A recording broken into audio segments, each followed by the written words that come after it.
Thank you. Thank you. Glad to be back. Today we're going to talk about automated external defibrillators in power and chemical plants. That's right. You clicked on it. So let's get into it.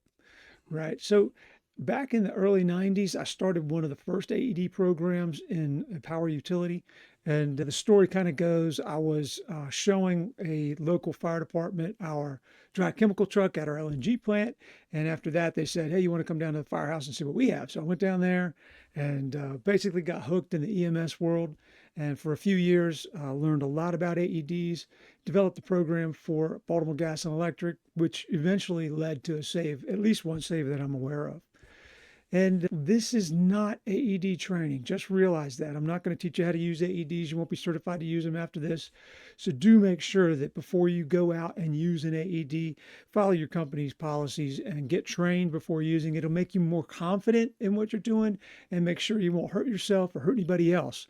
They're very safe and they're very effective, but you do have to know how to use them. All right, so let's talk about what they're used for. They're used for sudden cardiac arrest. What's the significance of sudden cardiac arrest? It happens to be the number one killer in the United States and probably around the world, depending on if you've got other issues going where you live. It kills over 350,000 people a year in the United States.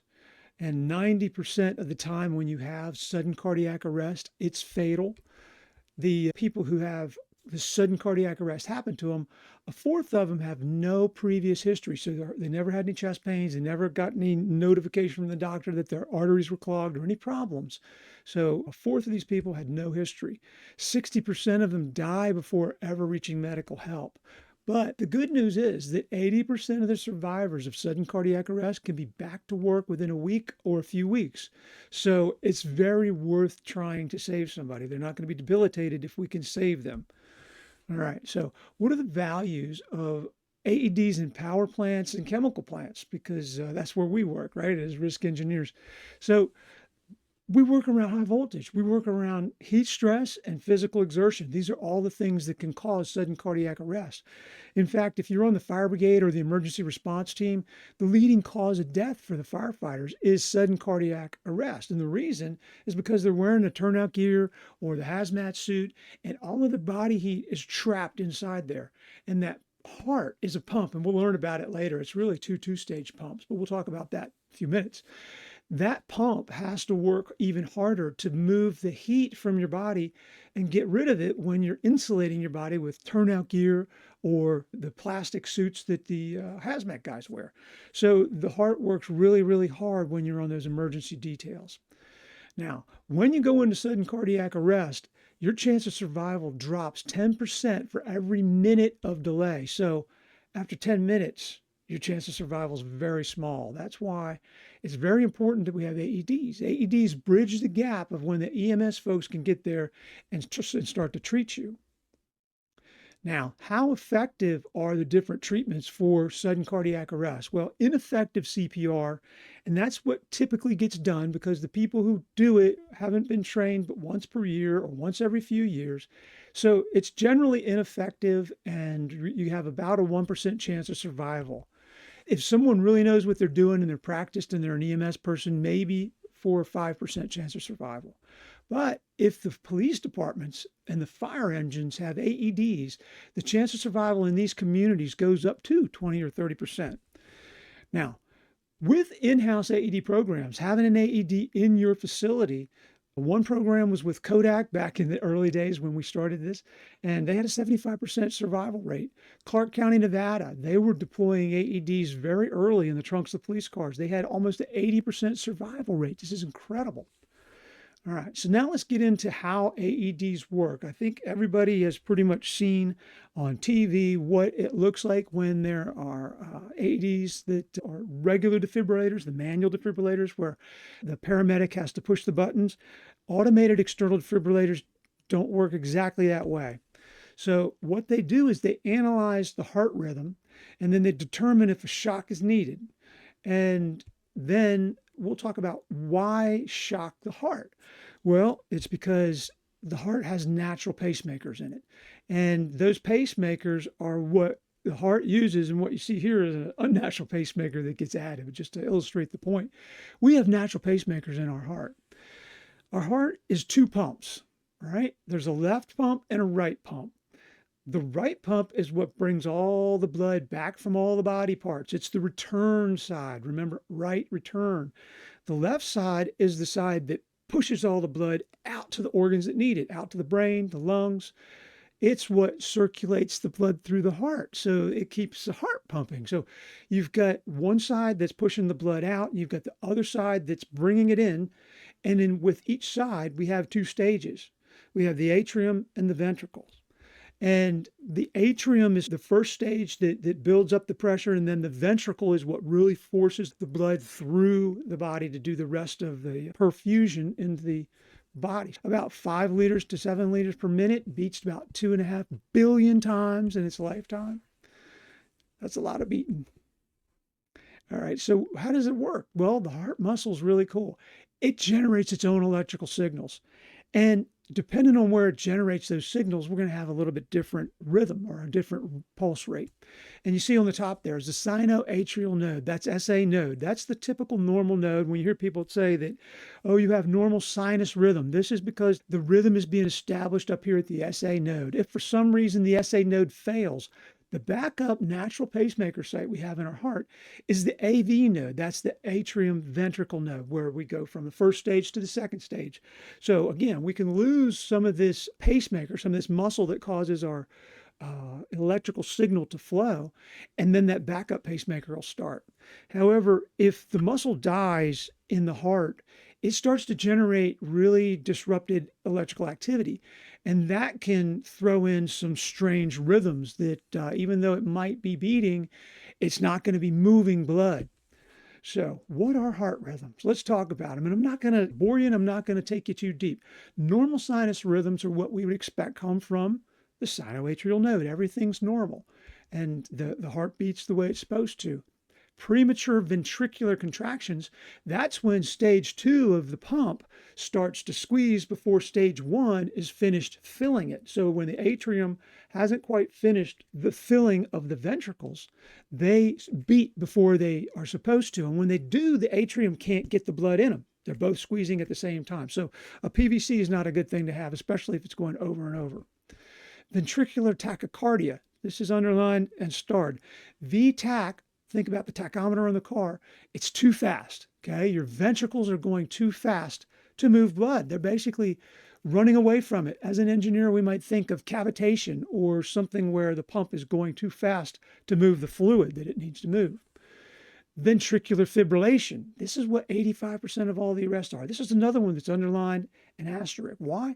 These are the shockable rhythms. Out of all these rhythms I'm going to show you, these two can be fixed by defibrillation. 85% of them are ventricular fibrillation. Now, this is more of a quivering of that second stage of the heart. It's not so much that it's going too fast, it's that it's not even contracting and squeezing blood up or down. So it's a vibration or more of fibrillation. Bradycardia is when the heartbeat is going too slow. A lot of people are bradycardic walking around. Normal heartbeat is just kind of low, and they're bradycardic. It's not a shockable rhythm, and it could be fatal. It's not necessarily fatal. AFib, this is when the top or the first stage of the heart is flickering and fibrillating.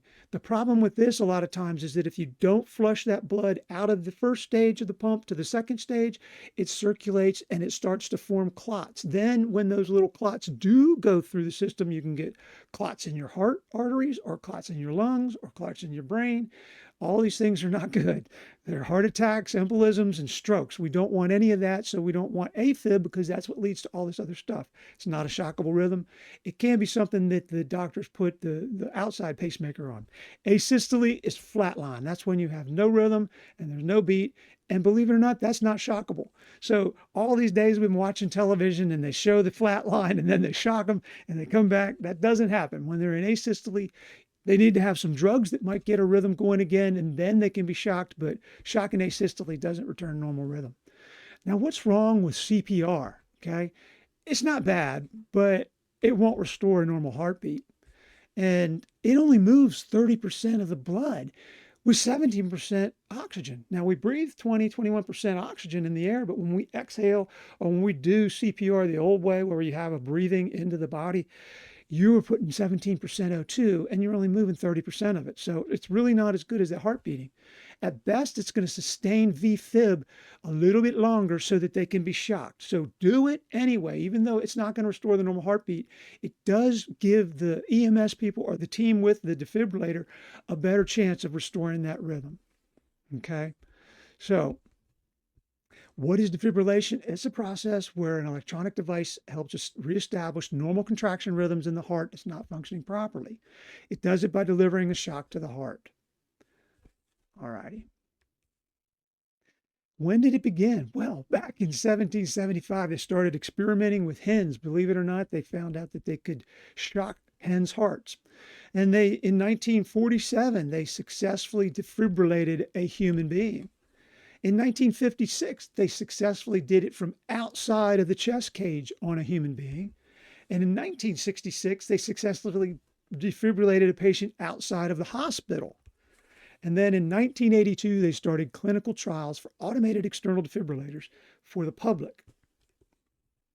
Okay, defibrillation's come a long way from frying chickens in the basement and only took 225 years.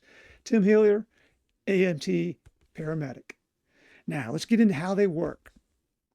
Okay, the AEDs analyze the electrical activity of the heart. It senses if it's VFib or VTAC, and then it'll charge and it'll advise you. And then it tells you to not touch the patient and it tells you when to push the button to shock. That shock disrupts the electrical activity in the heart momentarily to allow the heart's natural pacemaker sites to take over. We have to think about site-specific safety hazards when we work in power plants and chemical plants because we can't just use AEDs anywhere. They are electrical devices, so we don't want to use them where we wouldn't use other non-electrically classified equipment, where there's combustible dust or flammable gases. So we'd have to move the patient if it was safe to do so. It really boils down to you've got to make a judgment call at that point, but you need to move this patient before you can use the AED. And you shouldn't put the AED on a patient on metal grating. AEDs in these facilities should have some sort of blanket, an insulating blanket with the AED in order to accommodate this situation where an employee's down on metal grating. You don't want to shock them there. If they're near any puddle of water, you don't want to shock them in water. You don't want to be in the water. You don't want to be touching the metal that they're touching. I was in an airplane once, and remember, it's not a John Muno video without a great story. I've gotten to respond to a few medical emergencies in airplanes because I travel all the time, right? And this particular one, the patient became unconscious. The people that were trying to get a rhythm and a pulse could not find it. He was a very large individual. And I was, by the nature of the seats, I was down at his legs and I couldn't find a rhythm either. He was a very thick individual. So they made the decision to put on the AED and see if he had a rhythm. The individual's leg was up against one of the metal frames of the airline seats. So it was going to be very difficult for the shock to be delivered with him in contact with the airframe. So there took some time to get him moved around and get him out to where they could even get a rhythm. And then the AED was analyzing the rhythm. It never advised a shock because this individual was not in cardiac arrest. He was having a seizure. And it turned out fine. He regained consciousness just as we landed the plane, and the medical team came in and picked him up before we got off. But very exciting. Got to debrief with the crew. I have to say the flight attendants were magnificent. They were scared. They realized that this was real. And honestly, if you only get trained once a year, once every couple of years, when it does happen for real, it can be scary. And they did fine because there were a few of us in the passenger area that at least were calm and knew how to use the AED if it was necessary. Okay, when not to use an AED, you should not use an AED on traumatic arrests. That is someone who has fallen from a great distance. Now, unless it's an electrocution that has trauma can be shocked back into normal rhythm. That makes sense.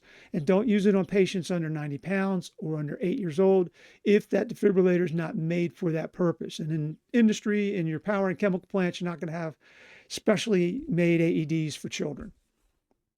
Okay. The American Heart Association says that all personnel whose jobs require that they perform basic CPR should be trained to operate and be permitted to use defibrillators, particularly automated external defibrillators. Thank you for listening. With that, if you have any questions, leave them in the comments. Happy to answer them. Any ideas for new videos, pass them along. Can't wait for the next one. See you guys.